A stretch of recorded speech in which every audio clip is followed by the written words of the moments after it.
siji loro telu. Assalamualaikum warahmatullahi wabarakatuh. Perkenalkan, nama saya Muhammad Zaidan Putra Nandito. Saya dari kelas 2025E Prodi Manajemen. NIM saya 250805743535. Di sini saya mau membuat video hasil observasi UMKM. Tujuan saya mengambil UMKM yaitu karena persebarannya merata dan banyak ditemukan di sekitaran saya. 1, 2, 3. Di sini saya sedang bersama pemilik usaha UMKM bernama Musbit Sangar. Nah, Mbaknya ini berjualan UMKM makanan dimsum menta yang masih viral hingga sekarang. Padahal udah viral dari dulu, cuman masih tren aja gitu. Nah, tanpa basa-basi nih, kita akan langsung kenalan dengan Mbaknya. Mbak. Perkenalkan, namaku Fias. Di sini aku pemilik usaha dimsum menta yang bernama Musbit Sangar. Nah, oke. Izin observasi nih Mbak terkait UMKM yang sedang Mbak jalankan. Nah, saya akan mempertanyakan beberapa pertanyaan berikut. Latar belakang usaha, apa yang menginspirasi Anda untuk memulai usaha makanan ini?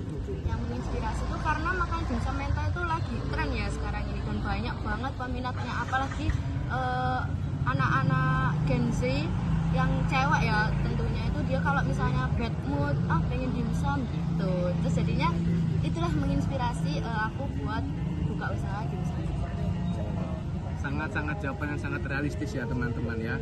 Untuk pertanyaan kedua nih, bagaimana Anda menentukan resep atau menu yang dijual?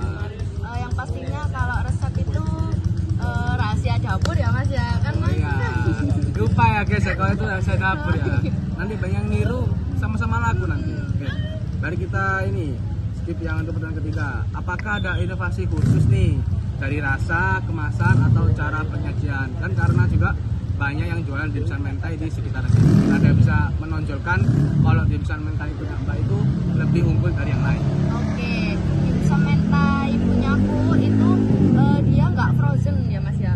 Dia itu ngolah sendiri, jadi rasanya itu kita yang nentuin sendiri. Terus apa ya? Kayak kalau misalnya di luar sana itu mungkin dimsumnya itu ukurannya kecil. Dan kalau di aku itu kan aku bikin isinya sendiri, dan yang pastinya itu ukurannya itu nggak kecil teman-teman. Terus habis itu isinya itu juga gak pelit deh pokoknya Mas. Gak pelit, banyak jumbo berarti ya Mbak ya. Oke, untuk peran yang selanjutnya, bagaimana menjaga kualitas rasa dan kebersihan makanan. Nah, karena Mbak sendiri bilang kalau tidak frozen food, berarti kan otomatis itu homemade dan langsung dijual gitu kan. Yang pastinya pertama kita membeli bahan bakunya itu yang berkualitas dan yang seger, terus yang baru datang dari pemasoknya gitu. Terus pas waktu pengolahannya yang pastinya kita pakai sarung tangan, kalau enggak cuci tangan. Oke. Nah, untuk yang pertanyaan selanjutnya ini menuju ke strategi pemasaran. Nah, bagaimana cara Mbak mempromosikan produk seperti kayak online atau offline, atau ada toko online seperti GoFood atau Bigo ya? Yang strategi promosinya tuh yang pastinya kita main di media sosial ya Mas ya. Contohnya TikTok, karena media sosial itu sangat berpengaruh pada era sekarang ini. Terus strateginya tuh aku bikin konten yang berbeda dari yang lain. Contohnya tuh kayak misalnya konten-konten yang lain itu kayak biasa aja nih, kayak promosiinnya itu kayak ya udah gitu-gitu aja, bikin bosen. Terus akhirnya tuh promosiku itu aku tuh bikinnya itu dari segi lagunya itu kita pakai lagu yang lagi tren-tren anak zaman sekarang. Oke.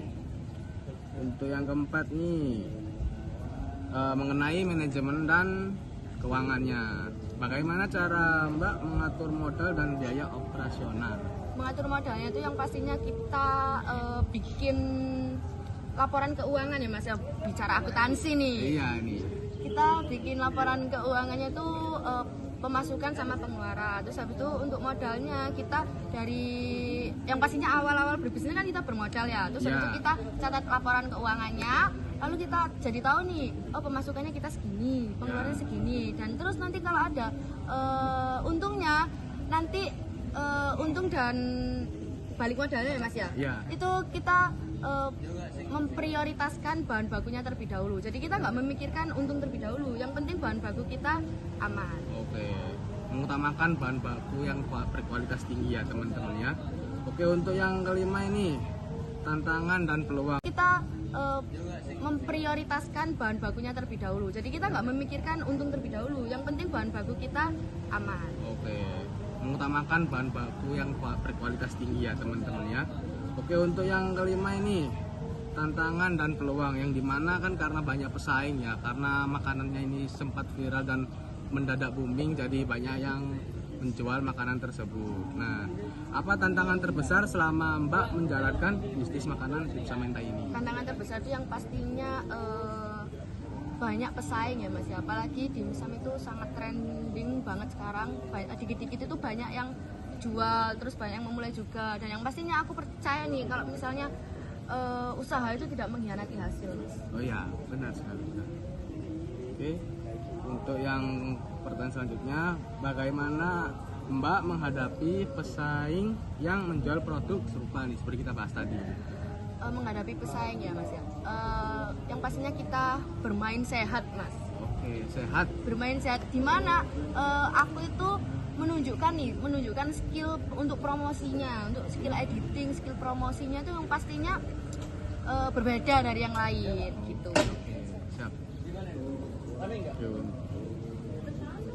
Oke, untuk yang terakhir nih, harapan Mbak untuk planning untuk tahun ke depannya itu gimana usahanya?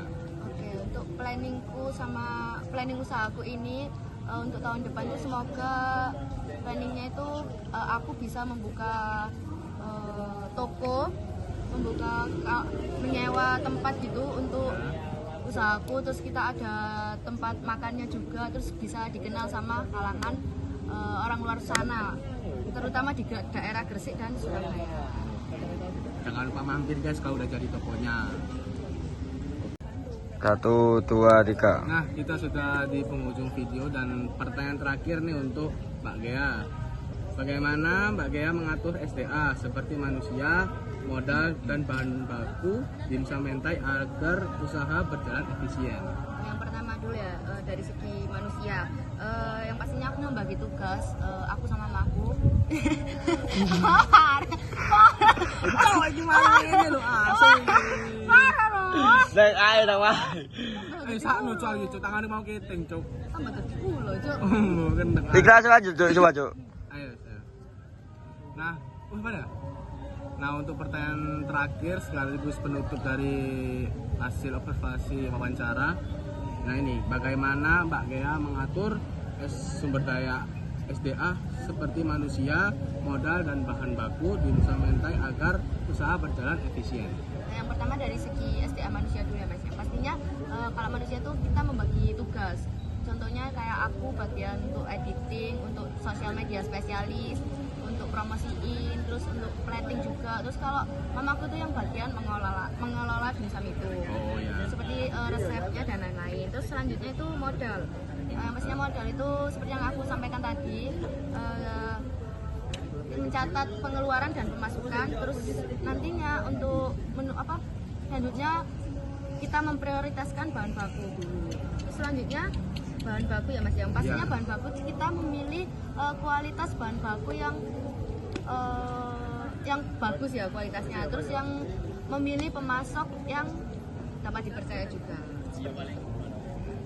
Oke, sekian dari Mbak Gea dan saya. Kesimpulan dari hasil observasi di sore atau menjelang malam hari ini yaitu bahwa UMKM bukan sembarang usaha yang mudah dijalani. Perlu modal dan tekad yang kuat agar bisa berjalan hingga sekarang. Apalagi usaha yang dijalankan itu mengasuh makanan yang sedang viral dan banyak pesaing.